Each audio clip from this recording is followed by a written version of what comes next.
Chieng' wuone en odiechieng' mosidhi mar dhialo chiwruok, hera kod tuonruok mar wuone e piny mangima ka e seche mathothne ting' wuone irango mana kaka wi ot. Kawuono wamiyo pek kidieny mar wuone marito nyithindgi kendgi, ting' ma Dholiech dendo ni single fathers, kaka achiel kuom yorego mag dhialo wuone kawuono motelo ni odiechieng' wuone makiny. Ripota marwa Millicent Adhiambo nolimo wuone ariyo magin single fathers kendo kelonwa sigandgi e yo machalo kamae.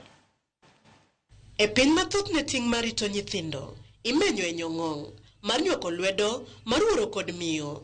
Mana kaka mine, jonyuol ma wuone bende ka odong' gi ting'no kendgi, to kalo e moko kuom midhiero, kaachiel kod ber mopogore opogore. Ma en kaluwore ni gikawo ting'no duto mar joma chuo kod mine kanyakla mar neno ni nyathi odongo kaka owinjore e kinde ma tich, rito dala kod chiwo hocho ne nyithindo, be ng'iyogi maonge jabathe monyalo lalore godo kotenore kod pek mowinjo. E odiechieng' dhialo wuone, wakelo ni sigand wuone ariyo marito nyithindgi giwegi maonge minegi. E kar dak ma Nyalenda 5 Ways, e kaunti ma Kisumu, waromo gi Jared Omondi Atela, ma wuod Migori, jago makayo e odgi. Omondi masani osebedo karito nyithinde ariyo kende, nyaka ne gipogre gi min nyithinde higni 4 mokalo, golo saende oko mondo olaw, kuma kapok otimo mano to neno ni oywe ode. Kamae kaka oleronwa sigande kaka ne oyudore kod ting' marito nyithindo kende maonge mingi. Ndalo mane korona odonjo, noyudo ka tiyo gi organization moro. Koro ka korona nobiro to nochungwa e tich. Koro ka nochungwa e tich to naduogo e ot, nyiso min ot ni ochungwa e tich, ng'adna rieko. To nonyisa ni en oneno ni achak ne ohala mar botek. Anyise ni an gima neno ni anyalo donjo ohala mar riembo apiko. To nonyisa gimoro ni mimi siwezi kubali kuitwa bibi ya mtu wa pikipiki. Nano kawan gi nyithindo ariyo, to awacho ni nyithindo ariyo gi ok ang'e mokwongo ni abiro yudo tich karang'o, ok ang'e ni korona biro dhi marom nade. Koro nadhi tamanyo osiepna moro kare ni bwana, amba gombo ni mondo ariembe apiko mondo amba konye go jogena. Odiochieng' mokwongo mana biro ga apiko no ka nowuok oko mong'iyo, koseng'iyo to penja nyisa ni ili takataka gani umekuja nayo hapa. Koro ne ok aduoke, alacha ni gima ng'eni biro go ma ok yugi, ma gima biro konyowa e tich. Koro weche nochako kethre ot ka. En koko bang' koko, koko bang' koko, odwa na gola apiko. Tapeni ka gola apiko na duoko ne wuon go. Wabiro chiemo nang'o ka? Wabiro chulo rent nang'o? Nyithindo gi biro rwakore nang'o? Wabiro bet nang'o? Koro kanogik 2020 dwe mara juma mogik mar dwe mar 7. Ema koro nayudo liel dala, dawa monyuolo babawa notho. Koro nadhi to kanawuok gi janyuol to nonyisa ni kik ibi gi family, weche korona ng'eny. Wawa nyithindo odong' Kisumu, odong' e min gi ni bi liel. Koro adhi ginene, adhi dala moiko dawa maber. Koro chieng' mana duogo, tagone sim ni asewuok Migori, aduogo Kisumu. Koro onge ga time ma kadhi dala tanyalo kawo gi pikipiki. Koro an kana duogo, taromo gi nyithindo katugo oko e gate kacha. Tapenjo gi ni mnafanya nini hapa nje? To ginyisa ni mami ametuambia tukungoje hapa. Tapeni ameenda wapi? To ni ameenda town. Koro kana biro, ayawo gate adonjo gi nyithindo ot.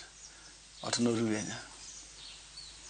Jaber noting'o gimoro amora ma nyaka katen mag ot. To nang'iyo gima natimo, nago chonga piny.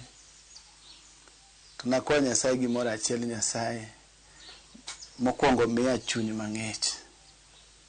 Ma msigo man go mapek miya chuny mang'ich.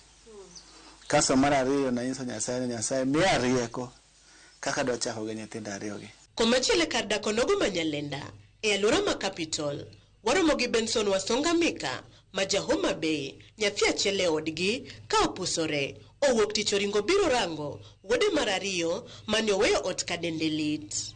Mika osebedo janyuol achiel e ngima nyithinde adek kuom higni 9 sani nyaka ne minode Nyasaye om e higa mar 2015 kokalo kuom tuo mar kansa.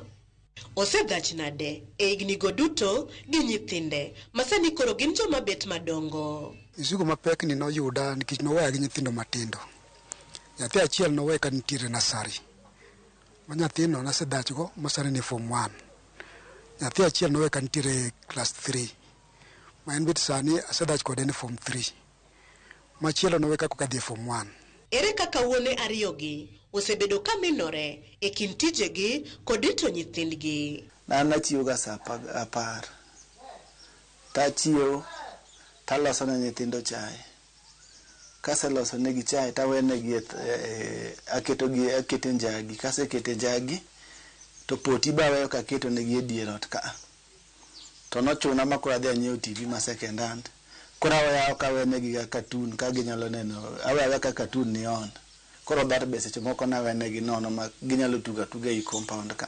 Koro kaka ne gimedo dongo, koro ambe ne koro adjust.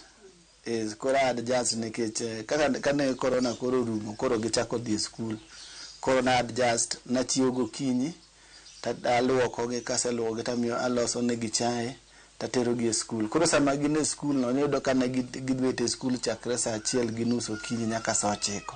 Koro sechego in between kanya ayudo kaka ambe kwa nyalo kata kao tich madhi mabor matin taduogo. Koro at least nayudo ka an gi yot moro matin.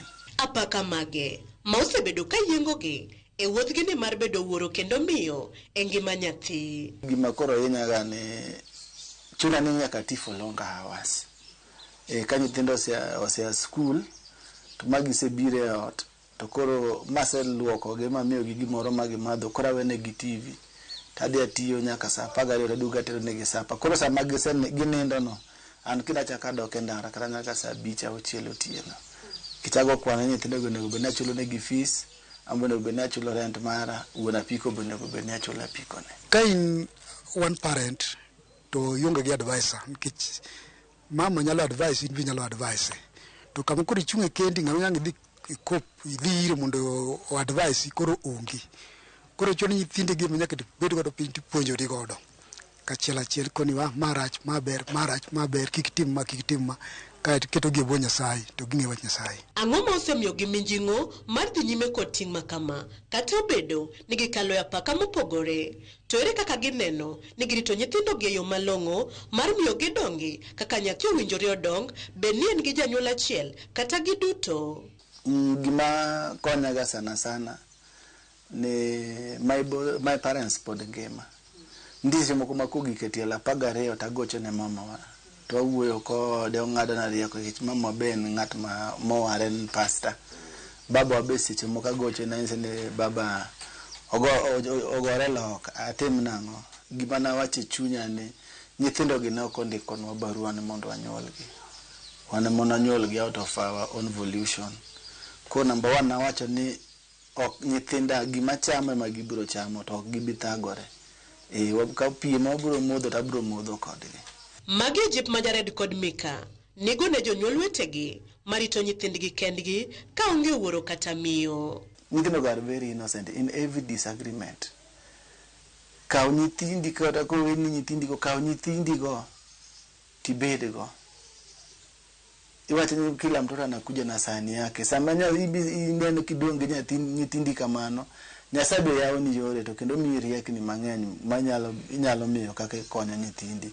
Joma chuo wete na single parents, kik uwit nyithiu. Ka Nyasaye gwedho gi nyithindo, please tem ibed machiegni gi nyithindo. Ka ti advice gi, ka to ging'eyo ni in wuon gi to in min gi e kit ngimani. Kinke giseng'e mano, to ngima biro dhi mbele. To kiweyo gi ni in be idhi kama to kibifaulu mirit nyithindo. Ma bende e wach magin go ne oganda ewi weche ma ok ni kare mosebedo kaliekore kendo wachore ewi jonyuol marito nyathi kende ka onge wuoro kata miyo. A single parent kata single dad is not a crime. Someone tell you moko miyo nikech marriage is not a matter of life and death. Kuyo muru nego benu wero marriage no to kotamore to it is always good to walk away kapod ngima. It is always good to separate kunyalo duogo to saa to kotamore tafadhali separate kimok ne ng'ato dhi e jela ng'ato dhi e buri dhi iki. E seche ma Mika Tonge kod gombo mar kelo kendo miyo machielo mar konye dak to kwito jaode, Jared to chano mar manyo ng'ato kata kamano mano biro bedo bang' ka osechopo gombo mare mar dhi nyime kod sombe e Kenya School of Law mondo bed okil manyalo yalo ne ji weche familia kod pogo mwendo mag pacho mondo obi omi nyithinde ngima maber moloyo kaka otemo negi sani. Nyithinda gi pod adwa kow. In fact adwa kow gimane momiyo kadwar kata na kendo ginigo. Kadwar kendo sana dan nyithinda gi ater gi mbele. Gima nitie hata an open for relationship lakini gima pod ni mbele na mokwongo. Kichang'iyo ni adwa nakonga bed stable economically. Makata ka yudo nyar ng'ato to ko bi weya ni ang'owa an jono lwete. Ko adwa nakonga bed economically empowered. Mang'eni kadhi Kenya School of Law machako practice law. Kanyo ko nyalo manyo nyar ng'ato mondo koramba make lwete mondo wadhi mbele gi wacha adonje Kenya machielo. Odiochieng' wuone oulang'o e ngima Jared kod Mika. Personally, Father's Day gimomin kuom apani it is a day to celebrate fathers. The achievements magisetimo gi challenges magisekade. Father's Day en mana ni mor kende nyaka tabed go ok dang vid gi kuya nyaka bed abira gi mor nikech kaka sebedo kan gi nyithinda. E kar dak ma Migosi wayudo Easter Okech ma en nyan mochung'ne kedo ne ratiro mar kit chwech. Ojiwo oganda ahinya to wuone mondo thor limo johocho sama gihinyore keny kaka yorno mar geng'o masiche kaka mag derruok kod nek matinde ng'eny e keny. Wayudo ka jok moko ibet gi mon, udak gi mon, ma mon go boko beyo ahinya. Mon moko bende gin jok maricho. Nikech gikelo gik moko mang'eny e keny makoro imbe ok inindi. An ang'iso ga ji ni bed kendi gi nyithindo, rit nyithindi. Nikech kirito nyithindi ibo bet ng'ama odak e ngima ma iyiero maber mantie gi kwe. Ita jiwo jonyuol mondo nyis nyithindgi kit ngima malong'o mani kod nengo. Gimidwa mondo dongi na chaka pod tin. Nikech kok watimo gik makaka mago to obo yudo ka nyithindo gi nyalo muomi. Koro wawacho ni in places mantiere fathers gi play their role, yes, as a father. Nego gibed ni gimbe ne gin kanyo gitayo nyithindo kumondo gibed ni gintie. Sigand Mika kod Jared opedhi kaka ranyisi e wi ting' ma wuone ni godo kod kinda magiketo ka oponi gidong' kod pek marito nyithindgi giwegi maonge minegi. Millicent Adhiambo, Ramogi TV, Kisumu County.